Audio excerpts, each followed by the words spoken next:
chaîne WhatsApp nous tout. Yon rendez-vous pour pas jamais manquer sous Alter Radio. Tichèze Bar. Tichèze Bar, yon magazine analyse actualité sous 106.1. Sous Alter Radio, li fait 7 heures.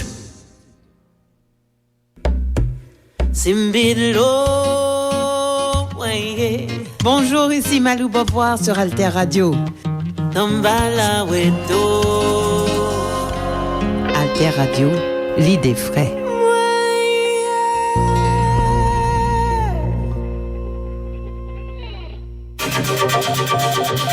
La plateforme Alter Press Alter Radio, leader de l'information utile et de la diffusion des idées en Haïti. Alter Press depuis 2001, Pionnière de l'information en ligne. Alter Radio depuis 2015, Pionnière de l'information web radio en ligne. alterpress.org, alterradio.org. Sur les ondes 106.1 FM à Port-au-Prince. La plateforme Alter Press, Alter Radio pour l'émergence d'une population bien informée. Bien informée. La plateforme Alter Press, Alter Radio, leader de l'information utile et de la diffusion des idées en Haïti.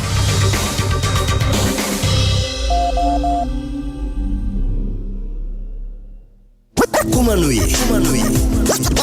Merci pour tes trois côtés. Magazine qui fait un coup de flash. Coup de flash sous ça qui a passé dans le monde. Événement qui rentrait la caille. C'est donc quelque chose de très nouveau qui se produit en Colombie. Bienvenue dans le magazine événement sous Alter Radio 106.1 FM, alterradio.org avec diverses plateformes internet. Magazine événement toujours traité actualité internationale là, chaque semaine pour aider auditeurs et auditrices nous bien comprendre ce qui a passé sous scène internationale. Jeudi, on a concentré sur expérience Colombie dans chercher la paix, un pays, la guerre civile ravagée pendant environ 60 ans déjà. Colombie qui fait engagé dans un programme coopération largement large avec Haïti, gagne en tête li depuis 2 ans et un président qui sorti dans la gauche, c'est Gustavo Petro, ancien guerriero, ancien dirigeant guérilla M19. Jeudi à Petro dans négociation avec guérilla ELN, Armée de Libération Nationale, pour guérilla ça capable déposer les armes après une autre guérilla FARC, Force l'armée révolutionnaire Colombie, t'est accepté faire même geste là en 2018. Président colombien a travaillé tout sous cartel drogue cap simel en mort dans pays particulièrement clan del Golfo qui c'est plus gros cartel drogue dans pays Colombie. Li besoin pour déposer armes tout et avec yo ces négociations yon bon et puis frappe yon l'autre bon. Tant que Jean li autorisé l'armée bombarder clan dans mi-temps mois décembre 2024 là. Mais yon dossier sous GFOR avancé avec difficulté dans démarche pour la paix dans pays Colombie.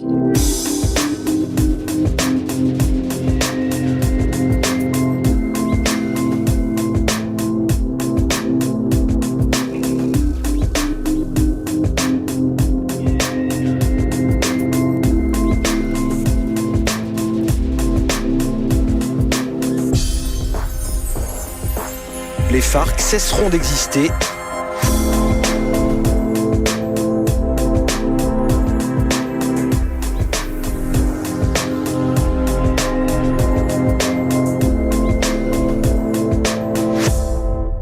On fait une présentation rapide de pays Colombie qui chita en Amérique du Sud. C'est un pays qui gagnait en pile inégalité la donne, situation mi-haut, mi-bas dans la société, malgré gagner en pile ressources dans le pays Colombie, pétrole, charbon, l'or et coca certainement. Un pays qui gagnait en pile prestige dans la région Amérique latine, un pays côté mouvement social très puissant.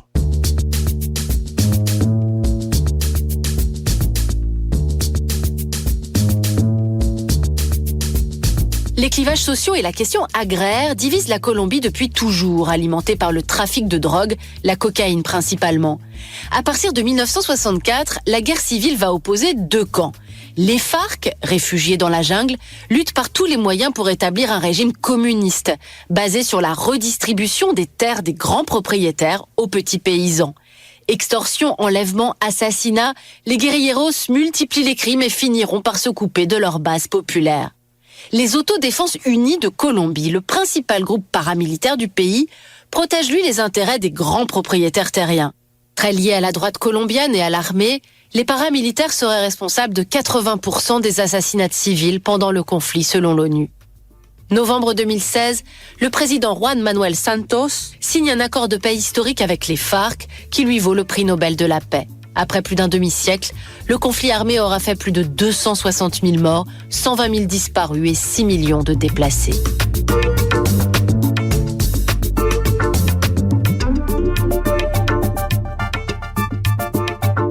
Pour nous finir sous situation, jeudi on dit que guérilla colombienne, armée de libération nationale ELN, qui recommençait négocier avec le gouvernement colombien pour la paix, c'était en novembre 2024, eh bien, ils ont annoncé 22 décembre même que ils font camper sous tiré coup de zame pour fête fin d'année.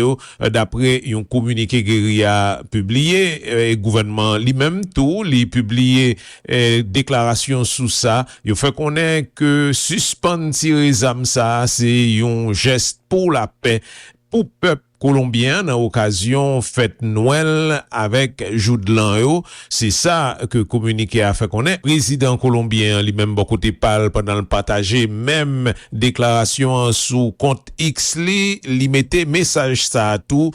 La guerre, c'est pour le fini dans l'année 2025 là, c'est gros objectif li bay tête li. Gouvernement avec ELN, Jean Oudjote reprend négociation en novembre pour yo capable arriver dans la paix, des négociations que t'es campé sur yo en septembre, donc un mois avant, après que ELN t'es fin fait une attaque sous base militaire quitter la cause, gagné 28 soldats qui mourit. ELN, c'est une guérilla qui gagne la donne 5800 membres dans le pays Colombie. D'après ça, service renseignement, l'armée fait connaître. Ils ont estimé que processus négociation pour la paix ou pas avancé en pile avec ELN à cause du fait que rebelle yo a pédé tiré sous base l'armée dans Colombie et puis gagné divergence que pour qu'on capable aplanir au niveau négociation qui a fait yo. Ben yon l'autre bord président Gustavo Petro li passé yon vitesse puisque li autorisé l'armée bombardé semaine passée à la clan del Golfo qui c'est principal cartel trafic drogue dans le pays Colombie. Il y a 4 membres clan qui mourit en bas coup de zame. C'est un premier bombardement que force l'armée a fait contre organisation trafic cocaïne ça depuis le Gustavo Petro prend pouvoir il y a 2 ans. C'était en été 2022. Monsieur t'est élu comme premier président de gauche dans toute histoire la Colombie. Chef clan del Golfo, si t'es baïtinon Otoniel, eh bien c'est en octobre 2022 yo t'est capturé monsieur et puis yo t'est voué l'aller dans le pays États-Unis. Moment important dans recherche pour la paix dans le pays Colombie, c'est en juillet 2018 le aussi premier grand accord pour la paix, c'est la Havane. Ça t'est passé dans Cuba, accord entre gouvernement colombien avec guérilla FARC là. Comme ça, il a été fini avec 52 ans la guerre civile. Accord ça, Nations Unies gagne un rôle important pour le jouer, pour les capables respecter en retournant en juillet 2018.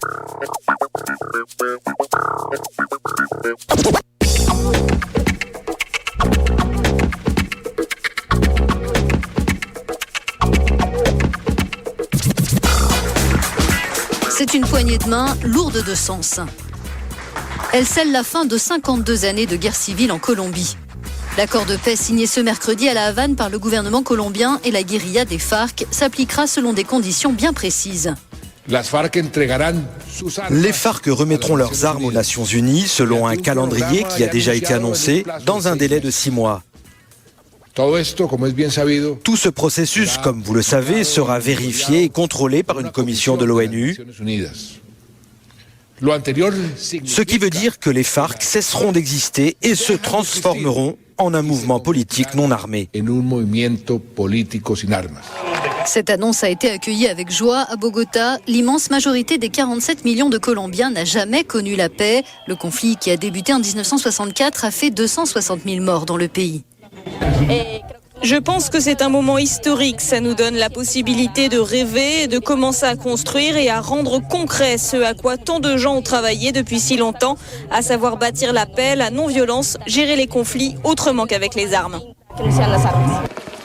Cet accord, qui doit encore être validé par référendum le 2 octobre, prévoit le processus de désarmement des quelques 8000 combattants de la guérilla, les modalités des poursuites à l'encontre de militaires et rebelles accusés de crimes, mais aussi des mesures agraires. Plus de 7 millions de personnes ont été déplacées en raison du conflit, essentiellement des paysans chassés de leurs terres par les combats et par les milices paramilitaires d'extrême droite. Après 3 échecs en 1984, 91 et 99, ce sont les négociations entamées en novembre 2012 sous l'égide de Cuba et de la Norvège qui ont finalement porté leurs fruits. Le 23 juin dernier, un cessez-le-feu bilatéral et définitif avait été entériné dans un contexte d'affrontements plus limité, notamment grâce au cessez-le-feu unilatéral observé par les FARC depuis juillet 2015. Même si l'accord final de ce mercredi se concrétise, la Colombie n'en aura probablement pas fini avec les violences. Son gouvernement doit encore faire face aux bandes criminelles et à l'armée de libération nationale, guérilla avec laquelle il prévoit d'entamer prochainement des pourparlers de paix.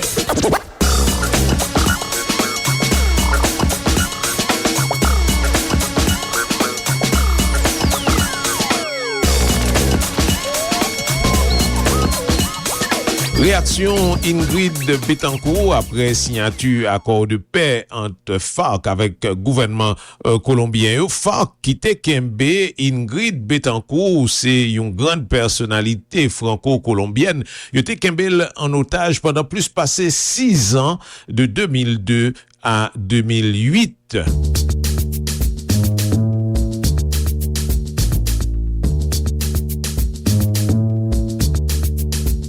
C'est un moment évidemment pour nous de Colombiens de ma génération, c'est tellement quelque chose qui fait partie du rêve et c'est tellement un tournant dans l'histoire non seulement du pays mais de la région. C'est quand même la guérilla la plus ancienne du continent qui fait la paix.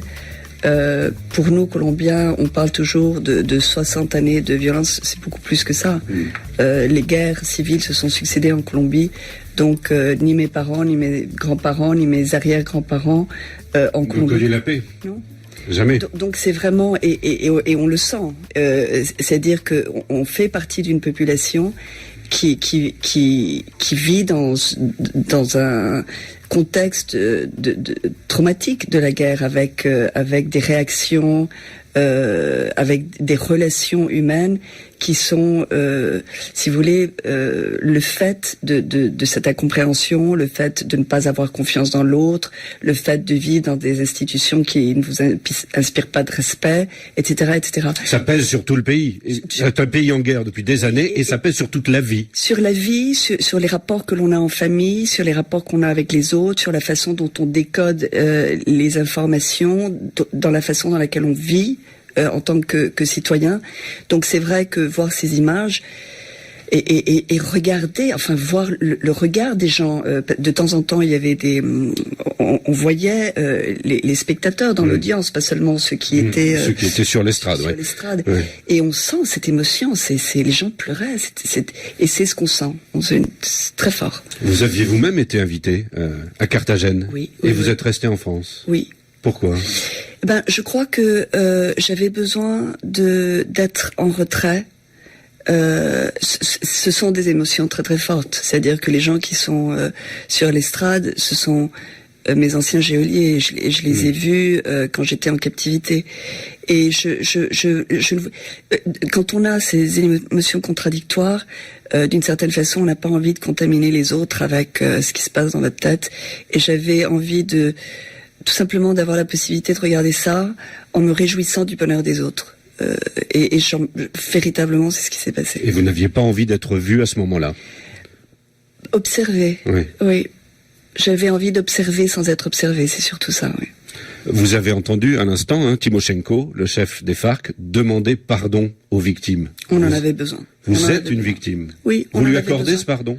Je pense que, les victimes, nous faisons un immense effort pour que cette volonté de pardon qui nous habite, parce que nous savons rationnellement qu'elle nous est nécessaire, intimement, individuellement, pour lâcher prise sur le passé, mais aussi pour aider à la construction d'un pays qui doit ouvrir la porte vers un futur différent.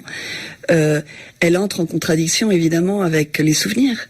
Et c'est ça, c'est pour ça que c'est difficile à gérer, parce qu'on est des souvenirs récents. Vous étiez en captivité il y a 8 ans encore. Vous n'avez été libéré qu'il y a 8 ans. Oui, et c'est des souvenirs récents, non pas parce que dans le temps il y a une distance, mais c'est récent parce que l'on voit dans nos familles les dégâts. Et que c'est vrai que lorsque je suis avec mes enfants, même aujourd'hui, et dans le quotidien, je souffre de la souffrance que je vois, qui est toujours encore présente dans leur vie, par le manque et la distance, et c'est un traumatisme.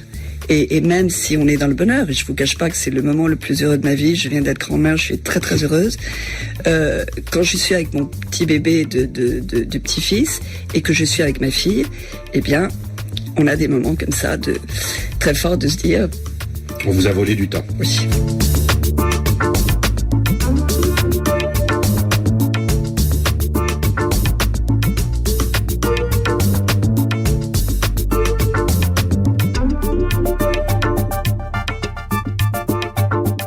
Yon accord pour la paix sien, qui ça qui passait après, qui ça passait depuis leur négociation pour la paix t'est abouti en 2018 dans accord ça, eh bien c'est Mathilde Alain qui a fait évaluation, lui-même qui c'est une chercheuse en sciences politiques qui toujours analysé dossiers sud-américains pour Centre de recherche indépendant Noria.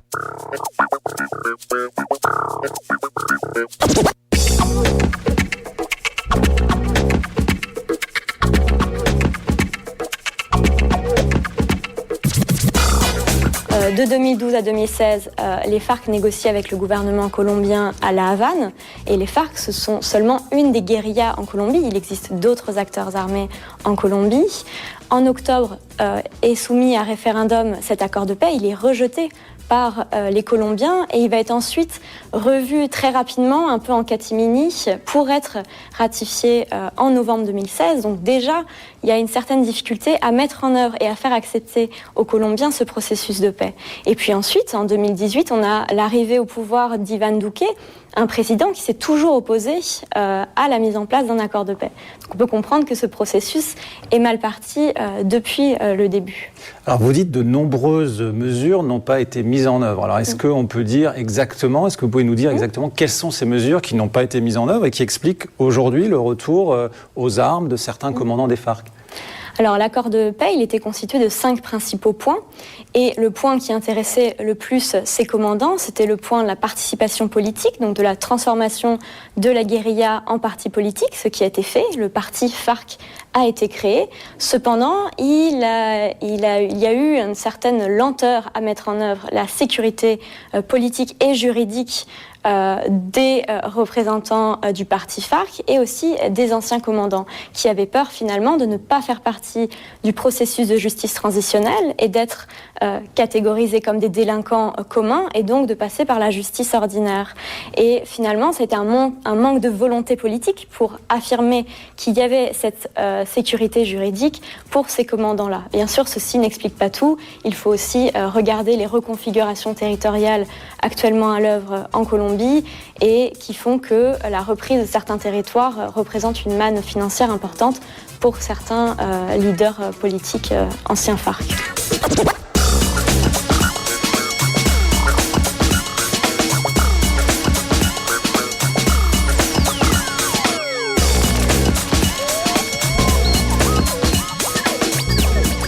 Lié à nous en juin 2022, c'est le ancien guerrier Gustavo Petro qui gagne 62 ans. Le moment ça vient remporter élection présidentielle pour le capable venir premier président de gauche en Colombie. Monsieur prend pouvoir le 7 août. Et victoire Gustavo Petro, c'est un signe qui montrait que Colombiens voulaient changement, que Colombiens voulaient la paix. Guillaume Long, un chercheur analyste.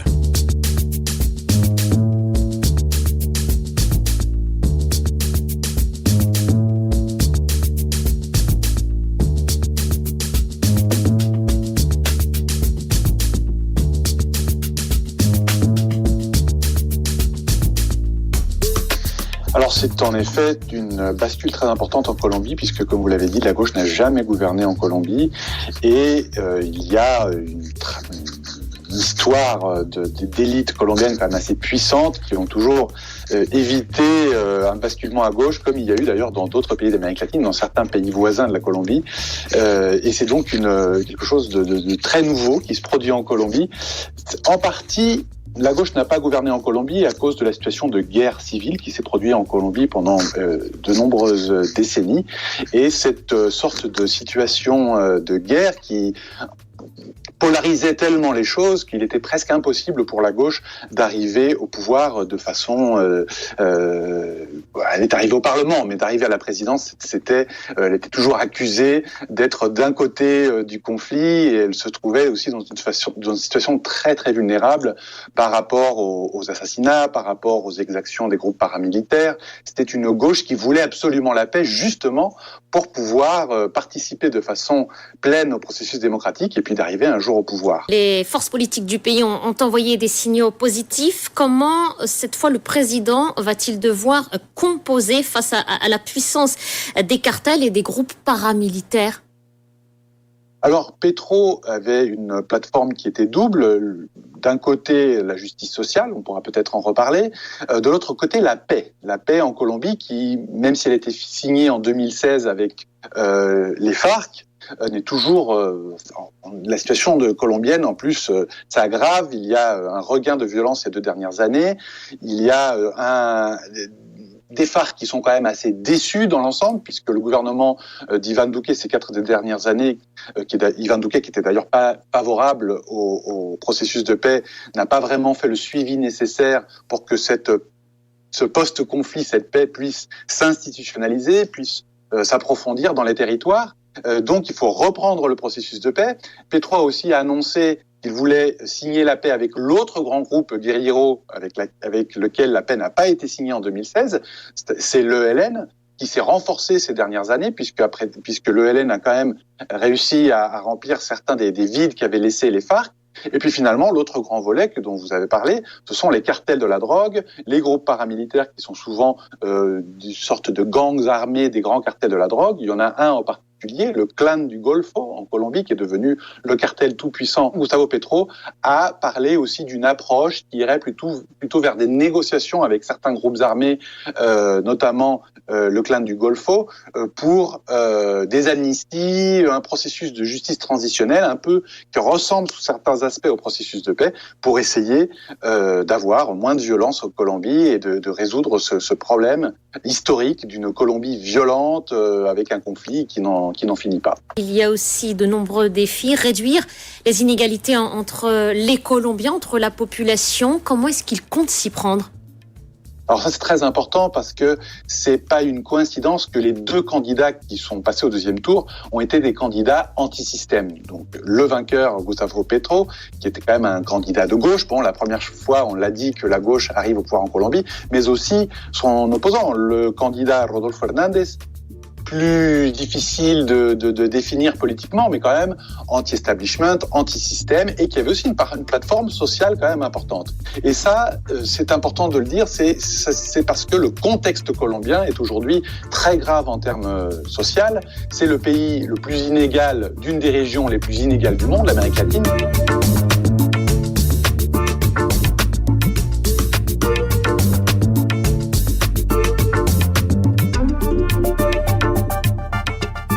Alors Alors, il parlait de inégalité, situation mi-haut, mi-bas dans la société colombienne. Eh bien, yon chiffre pour nous capables mettre yon contenu sous ça, eh bien, c'est 1% population colombienne qui gagne dans meilleur 90% terre qui est capable de travailler, terre fertile dans le pays Colombie, terre ça que utilisé pour agriculture, mais terre ça tout servi en pile dans production plante pour drogue.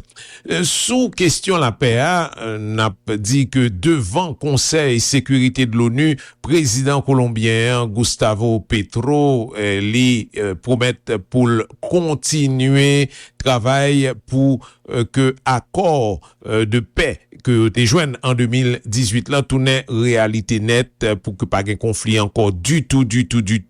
C'est ça que le relais on paix totale, paix stable et durable.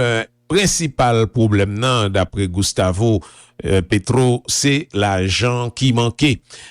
Sous question encore ça, président Petro l'y observé que tout Colombien n'est pas d'accord sous ça, puisque par arrivé gagner un pacte national sous question la PA et c'est seulement moitié Colombien qui a soutenu accord de paix depuis 2018 là, surtout que gouvernement qui était là avant l'an pas de faire gros effort pour accord ça était capable respecter, mais l'idée administration là actuellement a travail pour si tendance ça va changer, si accord yo va tourner yon réalité. Monsieur t'a même souhaité que yo longer période pour capable réaliser accord ça yo, mettez 7 ans en plus sous lui et li penser que t'as capable besoin 50 milliards de dollars pour capable faire des réformes qui a fait que la paix a tourné yon réalité toute bon dans pays Colombie avec des investissements dans l'agriculture, des investissements au niveau social. Li mandé toute partie avec mouvement politique dans pays Colombie, même gens avec toute force vive pays pour yo river yo même dans un accord politique qui permettent de faire des réformes et des ajustements au niveau institution pays. Pendant ce temps, sous question trafic drogue là, Gustavo Petro li pas joué, Jean Dabdou en commencement émission, li fait un premier bombardement contre clan del Golfo, c'est plus gros groupe trafic drogue qui gagne dans Colombie, li en faveur pour une négociation avec clan pour yo capable river démanteler organisation criminelle ça pour yo capable suspendre tirer armes, une organisation criminelle d'ailleurs qui s'est héritier des escadrons d'extrême droite, escadron paramilitaire. Le te gen conflit armé dans année 1990 rivé 2000, mais jusqu'à présent Gustavo Petro poko qu'arrivé mettait dirigeant clan del Golfo chita pour capable discuter. En attendant donc li utiliser des moyens militaires avec des bombardements importants tant que ça qui fait le mois de décembre 2024 là. Événement. C'est comme ça, on a fini magazine événement sous Alter Radio. Principale source, nous t'ai consulté pour magazine ça, c'est Arte, Euronews, RFI, Mediapart et France 24. Merci pour attention. Nous continuez à suivre nous sous 106.1 FM, alterradio.org, avec diverses plateformes internet. Nous capables d'écouter émission ça, le nouvel en podcast sous Mixcloud, Zeno, Apple, Spotify, Facebook et YouTube. Koumanouye. Merci pour tes trois côtés. Magazine qui fait un coup de flash. Coup de flash sur ça qui a passé dans le monde. Événement qui rentrait la caille non.